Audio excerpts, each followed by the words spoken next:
हूँ मानसी सुदर्शन। आप देख रहे हैं सिटी न्यूज। मैं आप सभी दर्शकों का करती हूँ स्वागत। अब बढ़ते हैं खबरों की तरफ। उत्तर प्रदेश के मुख्यमंत्री योगी आदित्यनाथ के हाथों टैबलेट व स्मार्टफोन पाकर छात्र छात्राओं के चेहरे खिल उठे। मेधावी छात्र छात्राओं ने जीआईसी मैदान में आयोजित टैबलेट व स्मार्टफोन वितरण कार्यक्रम में पहुंचे सूबे के मुखिया के उद्बोधन को आत्मसात कर अपने शैक्षणिक करियर को दिशा देने को लेकर गदगद दिखाई दिए। खुशी से लबरेज छात्र छात्राओं का कहना था कि उत्तर प्रदेश सरकार की ओर से बच्चों के लिए पढ़ाई को सुलभ बनाने के लिए टैबलेट व स्मार्टफोन दिया गया है, उससे उन्हें पढ़ाई में एक नई ऊर्जा के साथ एक तकनीकी का भी ज्ञान होगा। उन्होंने इस योजना के लिए मुख्यमंत्री योगी आदित्यनाथ को बधाई देते हुए कहा कि हमें खुशी है कि हम पल के साक्षी बने। इसके साथ उन्होंने उत्तर प्रदेश सरकार की ओर से चलाई जा रही अभ्युदय योजना को भी मील का पत्थर बताया। उन्होंने कहा, सरकार की ओर से चलाई जा रही इस योजना गरीब व निर्धन परिवार के लोगों के बच्चों को एक मंच मिला है, जिसके सहयोग से वह अपने करियर को एक नई दिशा देने में सफल होंगे। University doctor Ram Manohar Lohia Awadh university से हूँ, एमएससी इलेक्ट्रॉनिक 3rd सेमेस्टर से हूँ। मुझे ये टैबलेट मिला है माननीय आदित्यनाथ जी से मिला है। मैं बहुत खुश हूँ, मैं बहुत प्रसन्न हूँ, क्योंकि मुझे ये शिक्षा में बहुत आगे ले जाएगा। जैसे कोविड के टाइम में हम लोग छोटे स्क्रीन से पढ़ते थे, मुझे थोड़ा परेशानी होती थी, लेकिन इससे थोड़ा बड़ा स्क्रीन है तो पढ़ने में थोड़ी भी अच्छा लगेगा, पढ़ने में थोड़ा मदद मिलेगा। इस कदम के योगी हम उनको बहुत बहुत धन्यवाद देना चाहेंगे, क्योंकि हम लोग के एजुकेशन में ये बहुत अच्छा महसूस हो रहा है पढ़ाई के लिए। लकी पांडे सर। ज्योति दुबे है। मैं डॉक्टर राम मनोहर लोहिया अवध यूनिवर्सिटी से बीटेक 4th ईयर की छात्रा हूँ, और हमें माननीय मुख्यमंत्री योगी आदित्यनाथ जी ने एक टैबलेट दिया हुआ है आज। बहुत ही अच्छा लग रहा है, बहुत ही उत्साहित थे हम इस चीज़ के लिए। हमें शिक्षा में इस चीज़ से बहुत मदद मिलेगी। कितने बच्चों को मिला? अभी तो हमारे पूरे कॉलेज को ही मिलेगा, लेकिन स्टेज पे कुछ बच्चे मतलब चयनित हुए थे जिनको मिला है, बाकी पूरे बच्चों को दिया जाएगा। जी सर, ज्योति दुबे। अवध विश्वविद्यालय से यहाँ पे अपना टैबलेट सीएम योगी आदित्यनाथ के हाथों मिलकर मुझे बहुत ही अच्छा लग रहा है। उनसे मिलकर भी, और ये जो उन्होंने अभी जैसे कभी जब सरकार वादे करती थी तो हम सुनते थे वादे हो रहे हैं, अभी ये सुनने में ही आया, और कल मुझे पता चला कि आज हमें टैबलेट मिल रहा है। तो सर बहुत ही उत्साह है, बहुत खुशी हुई। उत्तर प्रदेश सरकार ने गरीबों के लिए जो अभ्युदय योजना के तहत फ्री कुछ बहुत अच्छा इनिशिएटिव है, क्योंकि टैलेंट बहुत स्टेप है जो उन्होंने लिया है, और इससे हमारे देश को और हमारे यूपी को बहुत ही अच्छे टैलेंटेड ऑफिसर्स और कई क्षेत्र में अच्छे लोग मिल सकते हैं। Shivangi Singh, MBA department, Awadh university. हमको बहुत खुशी मिली है जो योगी आदित्यनाथ द्वारा हमको जो है स्मार्टफोन मिला है, गैलेक्सी A03s का स्मार्टफोन मिला है हमको। हमारे योगी आदित्यनाथ जी जो है इसका हम लोग उपयोग जो है पढ़ाई में करेंगे, अच्छे से अच्छे तरीके से पढ़ पाएंगे। जो भी ऑनलाइन चीज़ें सर्च करनी होती हैं तो इसके द्वारा हम लोग सर्च कर पाएंगे और पढ़ पाएंगे अच्छे से। क्या कहेंगे मुख्यमंत्री योगी आदित्यनाथ जी, मुख्यमंत्री जो हमारे हैं बहुत ही अच्छे इस समय हमारे मुख्यमंत्री जी हैं। इसी तरह जो है इनका विकास का जो है इनका जो नारा था सबका साथ सबका विकास, इसी तरह जो है इनका चलता रहेगा, सबका साथ सबका विकास करते रहेंगे। मुख्यमंत्री जी जो माँ बाप बच्चों को नहीं पढ़ा पा रहे हैं उनके लिए क्या कहेंगे कि जी उन्हीं के लिए, जैसे अब हम जो है सब लोग जो होते हैं वो निम्न श्रेणी से भी आते हैं, उनको भी स्मार्टफोन दिया जा रहा है। ये नहीं कि सिर्फ बड़े बड़े लोगों को ही मिलता हो, सबको स्मार्टफोन मिल रहे हैं जितने भी लोग हैं। सर इसको लेके बहुत खुशी है, और योगी जी को मतलब धन्यवाद। और हम लोग की जो मतलब हेल्प नहीं हो पाती थी इस कोरोना की वजह से, क्लासेस ऑनलाइन मतलब ऑफलाइन नहीं चल रही है तो ऑनलाइन चल रही है, तो बहुत सारे बच्चों के पास इनफैक्ट हम लोग के पास फ़ोन नहीं था, तो ये हम लोग के लिए बहुत ज़्यादा लाभदायक है। सर मेरा नाम आरती यादव है, BA final, Saket PG college. विधानसभा चुनाव से पहले अयोध्या के बीकोपुर में आयोजित होने जा रही है निषाद समाज की संकल्प दिवस के जरिए निषाद पार्टी समाज के लोगों को एकजुट कर ताकत का एहसास कराएगी। शहर के एक होटल में पत्रकारों से बात करते हुए निषाद पार्टी के प्रदेश अध्यक्ष रविंद्र मणि निषाद ने बताया कि निषाद पार्टी NDA का सहयोगी दल होने के नाते उत्तर प्रदेश में कुछ सीटों पर चुनाव लड़ेगी और फिर से उत्तर प्रदेश में भाजपा की सरकार बनेगी। उन्होंने दावा किया है कि बीकापुर में 13 जनवरी को आयोजित होने जा रही संकल्प दिवस में जुटने वाली जनसभा विधानसभा चुनाव की रूपरेखा तय कर देगी। उन्होंने कहा कि निषाद पार्टी कितनी सीटों पर और कहां से चुनाव लड़ेगी इसका निर्णय भी बहुत जल्द हो जाएगा। उन्होंने बताया कि कहा जाता है कि महाराजा गुरुराज निषाद प्रभु राम के बाल सखा थे, जिनका निनिहाल अयोध्या में है और इसलिए अयोध्या जनपद में संकल्प दिवस मनाया जाएगा। उन्होंने बताया कि निषाद पार्टी हमेशा गरीबों, शोषितों के हक के लिए हमेशा लड़ता रहा है और आगे भी गरीबों व शोषितों के हक में संघर्ष करेगा। उन्होंने आशा जताई है कि एनडीए के सहयोगी दल के रूप में काम करते निषाद पार्टी उत्तर प्रदेश में 350 सीटें जीतकर सरकार बनाएगी। को निषाद पार्टी हर साल संकल्प दिवस मनाती है और ये निषाद पार्टी का संकल्प दिवस पहले कभी महाराजा गुहिराज निषाद जी के किला श्रृंगवेरपुर धाम में मनाया जाता था, फिर लखनऊ में हम लोगों ने मनाया, गोरखपुर में मनाया। अब महाराजा गुहिराज निषाद जी के आत्म बाल सखा बोला जाता है कि प्रभु श्री राम जी के आत्म बाल सखा महाराजा गुहिराज निषाद जी थे, जिनका ननिहाल अयोध्या में है। उस जगह पे हम लोग मना करके और इतिश्री करने जा रहे हैं, शुरुआत करने जा रहे हैं यहाँ से 2022 का, क्योंकि 2022 सबसे महत्वपूर्ण है इस प्रदेश के लिए, इस प्रदेश के गरीब शोषित पिछड़े अधिकार वंचितों के लिए, क्योंकि निर्बल इंडियन शोषित हमारा आम दल उन सभी निर्बल शोषित समाज के लिए बनाई गई है जो अभी तक अधिकारों से वंचित रहे हैं, जो अभी तक मान सम्मान से वंचित रहे हैं। कभी पिछड़ों के नाम पे इन्हें लूटा गया, कभी दलित के नाम पर लूटा गया। उन सभी को न्याय, उनका हक हिस्सा दिलाने के लिए निर्बल इंडियन शोषित हमारा आम दल का गठन किया गया है और निषाद पार्टी गठबंधन के तहत पूरा टारगेट बना करके चली है। हमने 403 विधानसभाओं में हमारे प्रतिनिधि इस समय काम कर रहे हैं। निषाद पार्टी 403 विधानसभा को देख रही है। 160 निषाद बाहुल्य सीटें हैं, जिनमें से 70 तो ऐसी हैं कि जहां हम 70,000 से लगभग 1.25 लाख तक की आबादी है हमारी, वो पूर्णतया हम प्रभावित करते हैं और वहां हमारा बूथ लेवल तक का गठन हो गया है। निषाद पार्टी बहुत ही जल्द वो घोषणा भी होगा। एनडीए के सहयोगी दल हैं हम, एनडीए में हमारा नाम है और जल्द ही घोषणा होगी निषाद पार्टी कितने सीटों पे लड़ेगी, ये भी आप लोगों को जानकारी दे दी जाएगी। लेकिन सबसे पहले 13 तारीख को निषाद पार्टी का संकल्प दिवस जो मनाया जा रहा है, तो इस बार अयोध्या में मनाया जाएगा। पूरे जिले के लोग बड़े ही हर्षोल्लास के साथ, बड़े धूमधाम के साथ, बड़ी भारी संख्या में आकर के मनाएंगे। हर वर्ष की भांति इस वर्ष भी बहुत विशाल, क्योंकि पूरा जन सैलाब उमड़ करके आएगा, देखने को आपको मिलेगा। और खास तौर पे बीकापुर में मनाया जा रहा है और बीकापुर हमारी सबसे महत्वपूर्ण सीटों में से एक सीट है। बीकापुर है, गोसाईगंज है। इस मंडल की ढेर सारी सीटें जो निषाद बाहुल्य हैं, उनमें महत्वपूर्ण सीट हमारी बीकापुर है और इस बार बीकापुर विधानसभा में ही ये मनाया जा रहा है संकल्प दिवस। आप लोग देखेंगे उस दिन 13 तारीख को जो जन सैलाब आएगा, अब तक के शायद इस अयोध्या जिले का सबसे विशाल रैली आपको देखने को मिलेगी 13 जनवरी को। इस बार 13 जनवरी को वहीं से आगाज हो जाएगा कि 2022 किसका है। और हमने जो टारगेट बनाया है, माननीय प्रधानमंत्री जी ने जो टारगेट बनाया है, माननीय गृह मंत्री जी ने जो टारगेट बनाया है 300 पार का, हम रखते हैं कि 350 पार करेंगे।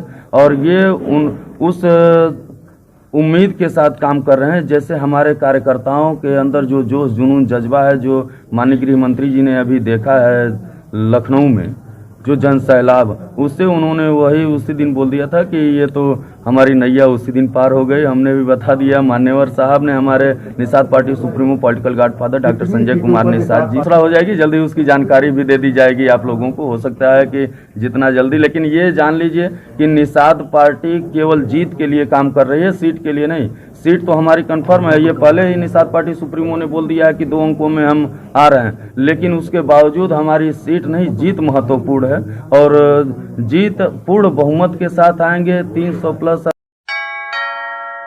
उत्तर प्रदेश के मुख्यमंत्री योगी आदित्यनाथ अयोध्या पहुंचे, जहां उन्होंने सबसे पहले शहर के जीआईसी मैदान में 2000 मेधावी छात्र छात्राओं को स्मार्टफोन व टैबलेट वितरित किया। तो वही अयोध्या नगर निगम में 49.74 लाख रुपए के इंटेलिजेंट ट्रैफिक मैनेजमेंट सिस्टम का लोकार्पण किया गया। इस दौरान मुख्यमंत्री योगी आदित्यनाथ ने मंच से सभा को संबोधित करते हुए कहा कि अयोध्या में इंटेलिजेंट मैनेजमेंट ट्रैफिक सिस्टम को 22 चौराहों पर लगाया गया है, जिसका आज उद्घाटन किया गया, जो 50 करोड़ की लागत से अयोध्या में लगाया गया है। इन सभी को पब्लिक एड्रेस सिस्टम से जोड़ा जाएगा। हर जगह सीसीटीवी कैमरे लगाए जा रहे हैं। उन्होंने कहा कि जिला प्रशासन को निर्देश दिया जाएगा कि इसे सेफ सिटी से जोड़ा जाए। सेफ सिटी से जुड़ने के बाद राह चलती महिलाओं, बेटियों और व्यापारियों को सुरक्षा मिलेगी। अयोध्या में इतनी सुविधाएं दे दी जाएगी कि जब भी आप अयोध्या में आइए तो गौरव के साथ मुस्कुराकर कहिए कि आप भगवान राम की नगरी अयोध्या में है। उत्तर प्रदेश में अयोध्या और देश में उत्तर प्रदेश एक नए रूप में उभर रहा है। सपा पर निशाना साधते हुए सीएम योगी ने कहा कि पिछली सरकारों में जब नौकरी निकलती थी तो चाचा भतीजे वसूली पर निकल पड़ते थे। जिले जिले में इनके गैंग थे और यह गैंग बनाकर निकलते थे और वसूली करते थे, और जिनको नौकरी मिलती भी थी उनके साथ भेदभाव होता था। अयोध्या के युवाओं का तो नंबर ही नहीं आता था। सीएम योगी ने कहा कि प्रभु राम की ऐसी कृपा हुई कि राम का नाम युवाओं की जुबान पर है। कुछ लोग अपने हर काम में राम का नाम लेते हैं, कुछ लोगों के विदाई के समय राम नाम सत्य हो जाता है। जीवन में एक बार राम का नाम लेना ही होता है। दरअसल जीआईसी मैदान में कार्यक्रम संपन्न होने के बाद मुख्यमंत्री ने आयुक्त सभागार में कोविड लेकर अधिकारियों के साथ की बैठक। कोविड कार्यों की तैयारी की समीक्षा की। फिर उसके बाद मुख्यमंत्री ने अयोध्या धाम में रामलला व हनुमानगढ़ी में दर्शन पूजन किया। इंटेलिजेंट ट्रैफिक मैनेजमेंट सिस्टम ये लगभग 50 करोड़ रुपए का है। आज इसके उद्घाटन का कार्यक्रम संपन्न हो रहा है, जिसमें अब ट्रैफिक की व्यवस्था हर चौराहे पर ट्रैफिक लाइट के माध्यम से ज्यादातर चौराहों को, यानी 22 चौराहों को पहले ऑटोमेटिक सिग्नल के साथ हम जोड़ रहे हैं। सीसीटीवी कैमरे लगे होंगे और मैं कहूंगा प्रशासन से कि ये आईपीएस को सेफ सिटी के साथ में जोड़ेंगे। सेफ सिटी के साथ जोड़ेंगे तो महिलाओं की, बेटियों की सुरक्षा, व्यापारियों की सुरक्षा, राज करते हुए नागरिकों की सुरक्षा, साधारण लोगों की सुरक्षा के लिए बहुत महत्वपूर्ण हो जाएगा। और हमें आज के दिन पर तकनीकी दृष्टि से इतना सुरक्षा अपने आप को बनाना पड़ेगा, अपनी संस्थाओं को बनाना पड़ेगा, और व्यक्ति बहुत सुरक्षित होकर आगे बढ़ सके। और जब भी अयोध्या में आए तो बड़े गौरव के साथ कैसे अयोध्या में भगवान राम के स्थान भूल पर आकर के बैठ सके, गौरव के साथ कह सके कि मुस्कुराए आप अयोध्या में हैं। बदलती अयोध्या, बदलता उत्तर प्रदेश, नए भारत का एक नया उत्तर प्रदेश के रूप में हम सब के रूप सामने एक संदेश दे रहा है। पिछली सरकारें युवाओं के साथ कितना निर्माण करती थी, कोई नौकरी निकलती थी, चाचा भतीजा वसूली से निकल पड़ते थे। पूरा गैंग निकलता था वसूली में। जिले जिले में इनके गैंग के लीडर थे और सभी लोग अपनी एलर टोपी लगा करके निकलते थे और वसूली करते थे। पैसा भी लगाता था, भर्ती विवादित होती थी, गैर लगाता था, युवा को नौकरी भी नहीं मिलती थी। और अगर कभी कोई रिजल्ट आ ही गया तो उसमें इतना भेदभाव होता था, योग्य युवाओं को नहीं मिलता था, अयोध्या की बात आती ही नहीं। अयोध्या से तो लोग इतना बैठ था कि अयोध्या का नाम नहीं लेना चाहते। और विषय है कि प्रभु राम की ऐसी कृपा हुई कि आज उनको भी मालूम है कि राम का नाम तो एक बार लेना ही लेना होता है।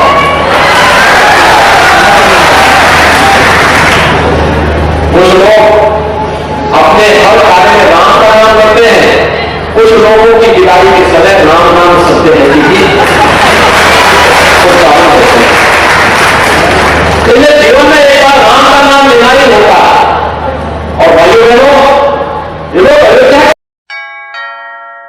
जनता की गाढ़ीन कमाई को हड़पने वाली सहारा व पल्स जैसी कंपनियों के खिलाफ आज महानगर कांग्रेस कमेटी अयोध्या के अध्यक्ष वेद सिंह कमल के नेतृत्व में कांग्रेस जनों ने प्रदर्शन कर महामहिम राज्यपाल को संबोधित ज्ञापन जिलाधिकारी के प्रतिनिधि के माध्यम से सौंपा है। कांग्रेस के महानगर अध्यक्ष वेद सिंह कमल ने कहा, सहारा ने फर्जी कंपनियां बनाकर आम आदमी के साथ ही अपने कंपनी के कर्मचारियों तक का पैसा नहीं दिया।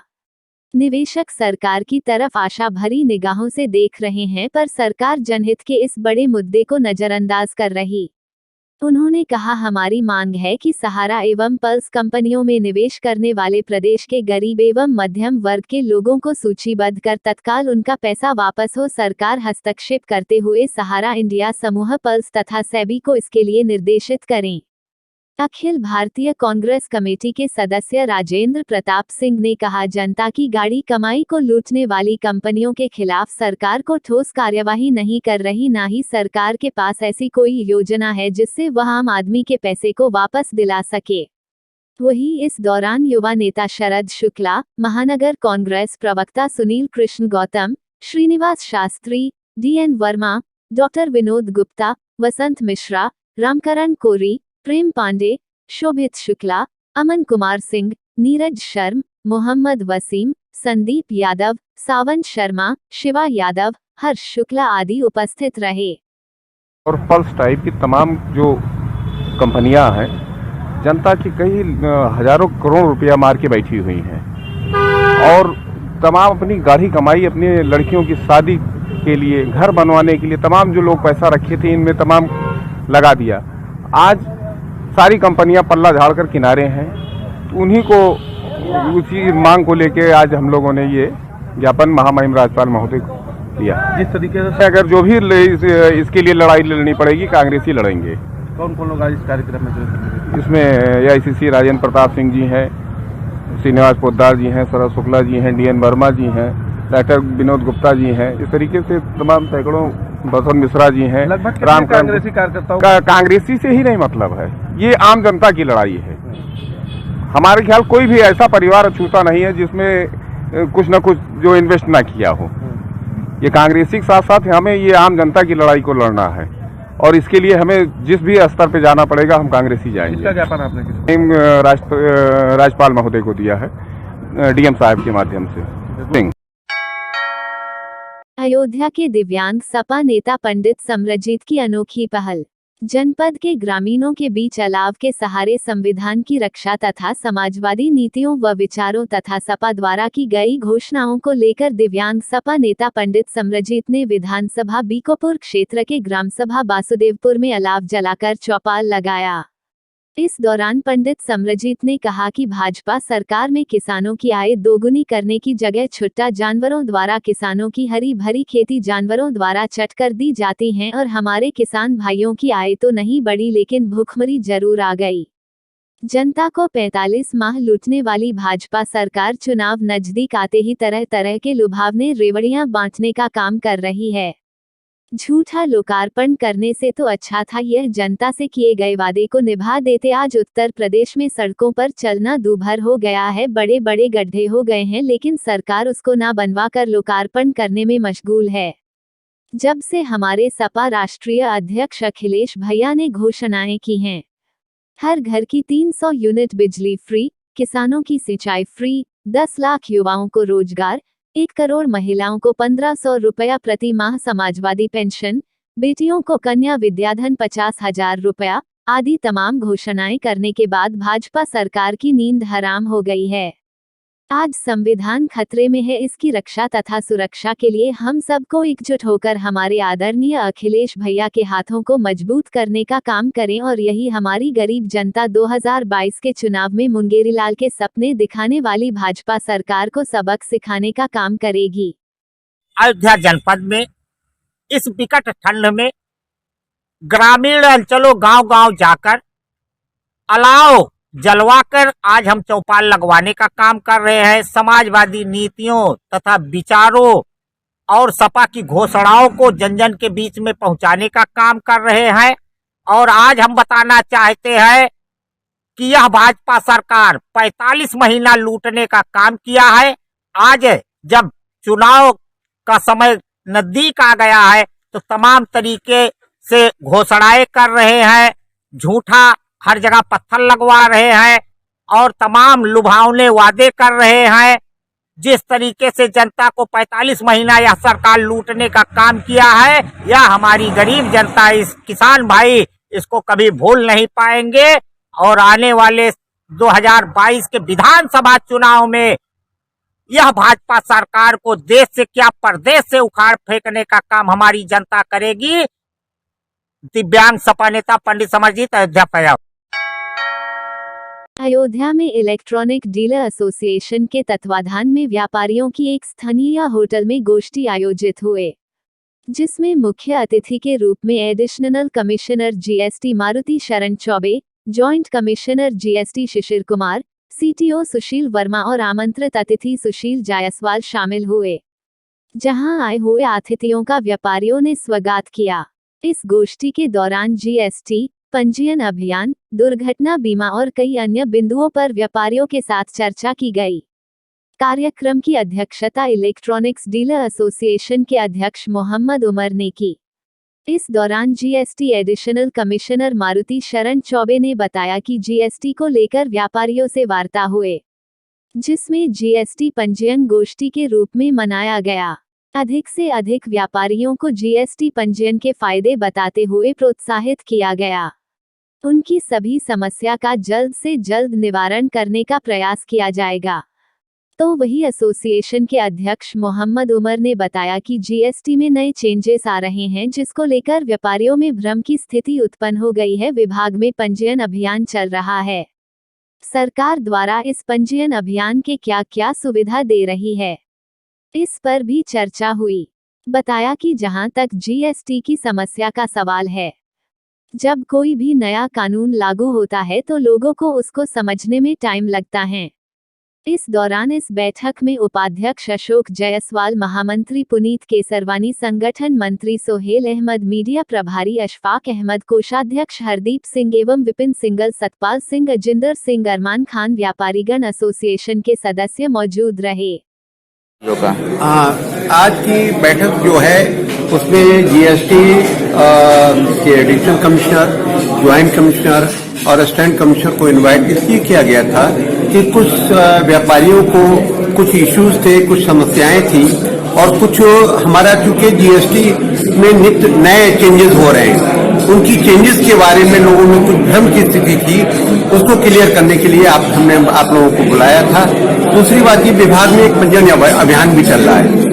विभाग में एक पंजीयन अभियान भी चल रहा है। अब क्या क्या सहूलतें सरकार दे रही है नए व्यापारियों को पंजीयन लेने के लिए, उसके लिए भी आपसे मालूम करना था। इन अधिकारियों ने उपस्थित होकर यहाँ पर सब व्यापारियों की शंका का समाधान किया और जीएसटी पंजीयन की विशेषताएं बताई, उसके लाभ बताए, दुर्घटना बीमा के बारे में और व्यापारियों को क्या क्या लाभ मिल सकता है जीएसटी विभाग से, उसके बारे में विस्तार से शिशिर जी जो हैं ज्वाइंट कमिश्नर और एडिशनल कमिश्नर मिस्टर मारुति शरण चौबे जी जो हैं, उन्होंने विस्तार से सब लोगों को बताया और उसका हम लोगों ने लाभ भी उठाया। सर, व्यापारियों को लेकर बहुत समस्या रहती है, जीएसटी लेके आए दिन होता है, जो होते हैं क्या नहीं, देखिए जहां तक जीएसटी की समस्या का सवाल है, जब भी कोई नया कानून लागू होता है तो लोगों को उसको समझने में, उसको आत्मसात करने में थोड़ा समय जरूर लगता है। और जैसे कि ये इस तरह के कोऑपरेटिव अधिकारी हैं, अगर इस तरह के अधिकारी विभाग में हूँ, मैं भी ऐसे ही करता था, मैं भी डिप्टी कमिश्नर था इस डिपार्टमेंट में, मैं भी इसी तरह करता था।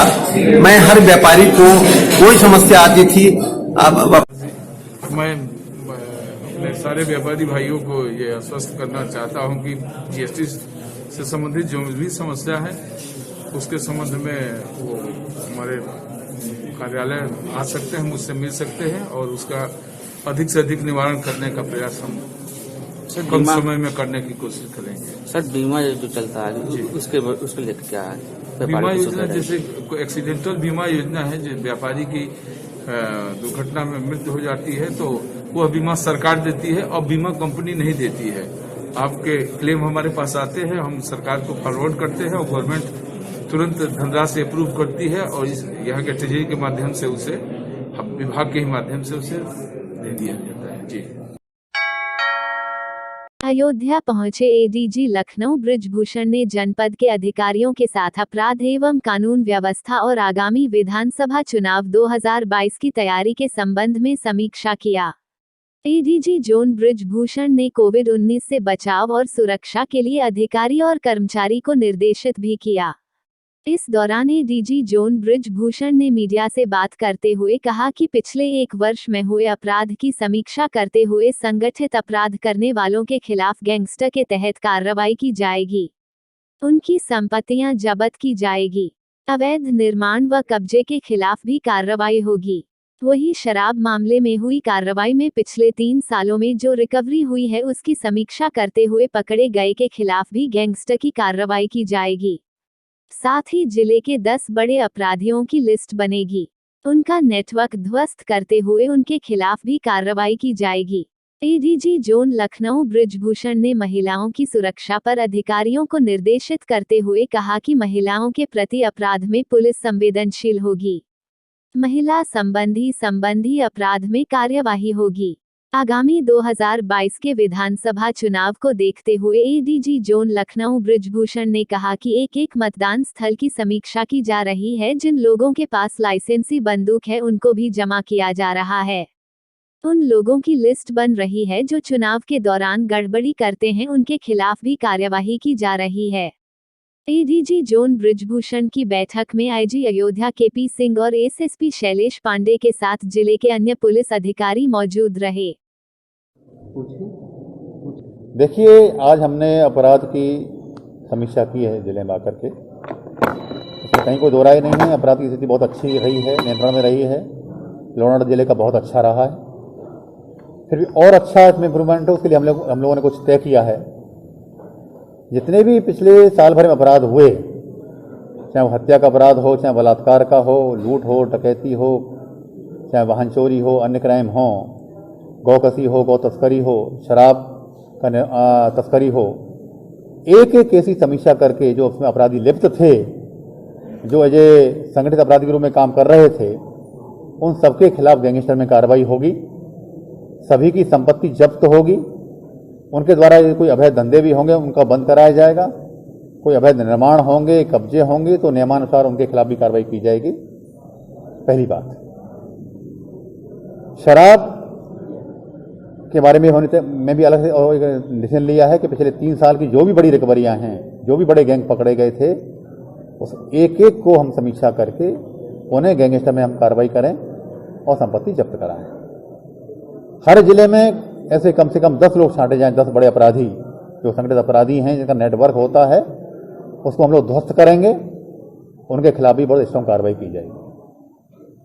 महिलाओं के प्रति अपराध में हमने अपने सारे अधिकारियों से एक निर्देश दिया है कि और अधिक संवेदनशील रहने की आवश्यकता है। काफ़ी व्यवस्थाएं पहले से की गई हैं। महिला बीट सिस्टम बनाया गया है, महिला हेल्प डेस्क लाइन बनाई गई हैं, उनके लिए अलग व्यवस्था थाने में है, महिला थाना भी है। हर महिला संबंधी क्राइम को हम बड़ा प्रायोरिटी के आधार पर, बड़ा सेंसिटिव के आधार पर डील करके जो उसमें अपराधी लिप्त है उसके खिलाफ कड़ी कार्रवाई की जाए। थाने पे आम पब्लिक की सुनवाई का गुणवत्ता और इम्प्रूव करें, टाइम फ्रेम में उनकी सुनवाई हो। यही कुछ मोटी मोटी बातें जो हमने तय की हैं। दूसरा, जहां तक ये हमारी इसमें बहुत बड़ी नंबर 1 प्रायोरिटी है, इसमें एक मतदान केंद्र बार हम लोग समीक्षा कर रहे हैं।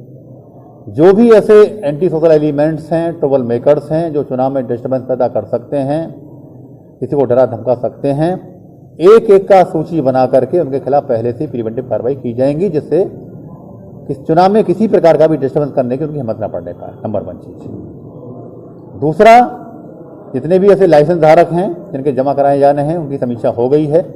काफ़ी बड़ी संख्या में असला जमा हो चुके हैं, से इसको जमा कराया जा रहा है। बाकी और जो मैंने अभी पहले आपको जिक्र किया, अवैध असलों के खिलाफ कार्रवाई है, शराब के खिलाफ कार्रवाई वो लगातार जारी है, स्टीचर जारी है। हमारा ये पूरा प्रयास होगा।